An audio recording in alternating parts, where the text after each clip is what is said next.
Duvvada railway స్టేషన్లో 4వ రోజు మంచి నీటి సరఫరా, ట్రైన్ నిలిచే 2 నిమిషాల వ్యవధిలోనే సేవ. దువ్వాడ రైల్వే యూజర్స్ అసోసియేషన్ ఆధ్వర్యంలో సాధారణ బోగీల్లో ఉచిత మంచి నీటి సరఫరా కార్యక్రమం గత 3 రోజుల నుండి ఈ రోజుతో 4వ రోజు కూడా జనరల్ సాధారణ బోగీల్లో విజయవంతంగా కొనసాగుతోంది. ఈ రోజు భువనేశ్వర్ నుండి బెంగళూరు వెళ్తున్న ప్రశాంతి ఎక్స్ప్రెస్ ట్రైన్ నంబర్ 18463 లో దివ్యాంగులు, మహిళల బోగీలు మరియు సాధారణ బోగీలలోని సుమారు 200 మంది ప్రయాణికులకు 1 లీటరు నీటి సీసాలను ఉచితంగా ప్రయాణికులకు దువ్వాడ రైల్వే యూజర్స్ అసోసియేషన్ వారు పంపిణీ చేశారు.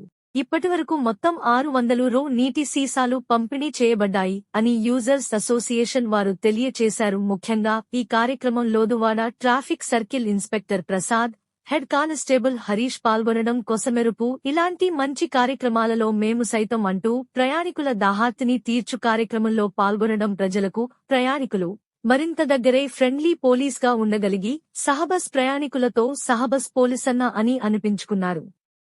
ఈ కార్యక్రమంలో Duvvada traffic circle inspector Prasad, head constable Harish, Butchiraju, Satyanarayana, Bhaskar, Rajeswararao, Veerraju, Kumar, Janardhan Rao, K. Eswar, B. Kameswararao, Gangadhar Rao, విజయతో పాటు దువ్వాడ రైల్వే యూజర్స్ అసోసియేషన్, స్పందన చేయూత ఫౌండేషన్ సభ్యులు మరియు తదితరులు పాల్గొన్నారు. ఈ రోజు కార్యక్రమానికి స్పాన్సర్ చేసినవారు స్పందన చేయూత ఫౌండేషన్.